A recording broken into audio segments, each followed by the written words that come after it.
I'm Rashida Jones, and I would like you to go see my movie Celeste and Jesse Forever. And I'm here with RedEye. What's up, RedEye? Let's do this. Celeste and Jesse obviously is a really interesting and different take on relationships.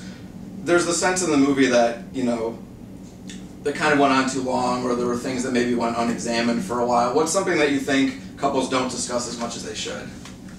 Oh, interesting. I guess probably in the modern age, probably monogamy, because I feel like it's this thing that we just assume we're gonna do, and that's what you commit to when you commit to a relationship. But there are parts of it that are unnatural and tested every day, because there's so much choice now, and you don't get married to your high school sweetheart, you don't stay in your hometown, you have access to the entire world. So I feel like it would be good for couples to discuss the fact that the monogamy they give to each other is a gift, and it's something to be respected and to feel grateful for, as opposed to just taking it for granted. What are the chances that actually becomes something that a lot of people do? Because I feel like, do you read Savage Love? Dan Savage's Sex Savage. That issue comes up in there all the time. It does. And it still definitely feels like something that is kind of below the surface. Yeah. I feel like the faster, I mean, we kind of live still in a weirdly puritanical country that believes in this institution of marriage that we're basically blowing it all the time. I mean, half the time we're not even making it through the marriage. So I feel like the sooner we can get to talking about it, the more likely we'll be to evolve into whatever next phase there is of modern love, you know? Although if half the time we're not making it through, half the time we also are, why do you think that when people talk about marriage, it usually tends to be that half of them don't work out as opposed to saying half of them do? Well, if you're a mathematician and you work in the stock market, if something doesn't work out a majority of the time, that's the thing you're going to be focused on. It's not really, I mean, unfortunately, people don't focus on the success of anything. They focus on the failure of it and how they can fix the failures of it. Right. Speaking of failures, there's definitely some awkward dates in this movie. Many fails. Yes. I believe you say, do you like bread at one point, which is a perfect conversation starter. Great conversation starter. What's the worst thing someone has said to you on a date, or something that you said that as soon as it was out of your mouth, it was just like, ooh, whoops? So many bad moments, but I remember going on a date with a guy, and we did not know each other at all, and he tried to feed me lobster, and that was really awkward, because he was like, pieces of lobster or no, on a fork, and I was like, thanks. Like, it was just awkward. I think he had like an 80s image of like a romantic date in his head, and it was really awkward.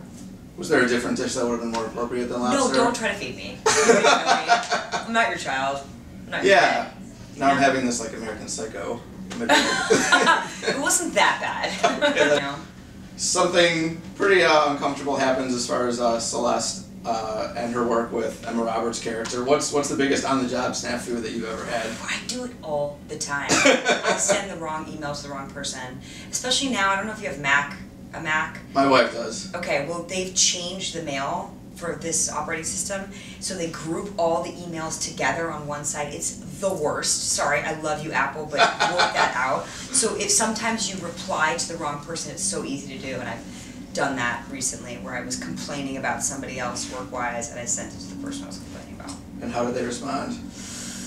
It kind of was good, because, you know, those things happen, and it's like you're saying what you really want to say to that person, and it forces you to have a conversation. So they kind of like backed off a little bit, and they saw that I was serious, and then I just pretended like I didn't even mean to. I pretended it wasn't a mistake. It seems like, you know, in doing research for this interview, you've had so many incredible, unique things happen in your life. As far as, correct me if I'm wrong about any of this, LL Cool J performed at your Sweet 16. You sang backup on Maroon 5 album. That's true. You would have been Tupac's sister-in-law. That's true. These are a lot of unique details. Do you have any sense of having sort of a interesting, different life, or is it the kind of thing where, well, this has always been normal to you, so it doesn't really feel like anything? I mean, in some regard, yeah, I don't know anything different, but I've always had this pull towards normalcy, because I've felt a little weird and different, and there's sometimes where I stop and I'm like, my life is really cool. It's great, you know? And sometimes I'm like, it would be so cool to just one day just be from a small town and just, you know, be kind of normal. So I don't know. I struggle with it a little bit now. As I get older, I accept that this is just the way my life is, and will kind of always be like that. And I search for normalcy and consistency as much as I can.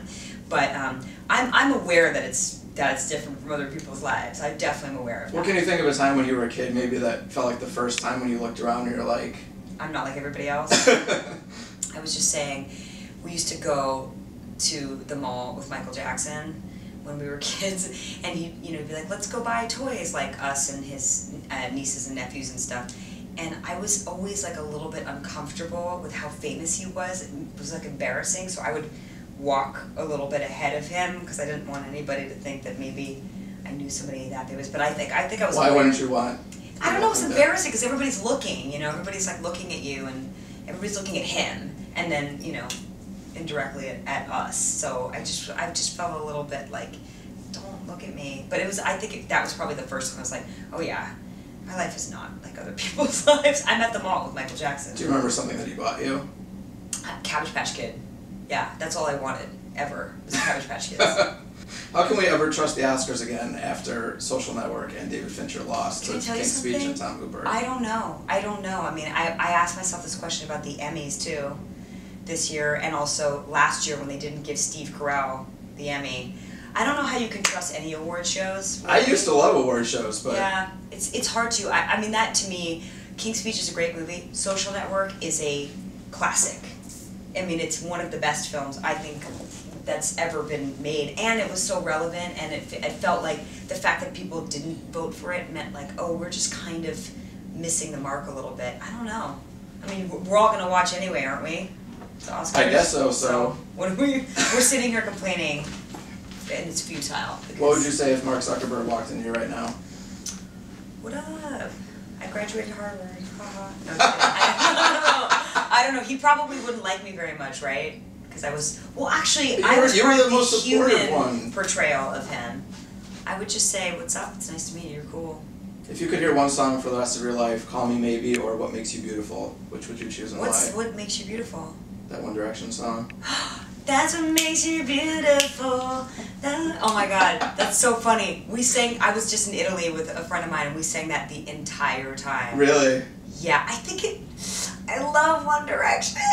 Oh, but I think probably "Call Me Maybe" is a better song, as a construction, as a masterpiece. It's more interesting. But then I wouldn't get to see those cute boys. Oh no, I'm not watching the video. I'm just listening to the song. "Call Me Maybe." Yeah, definitely. That was a good back and forth. Myself.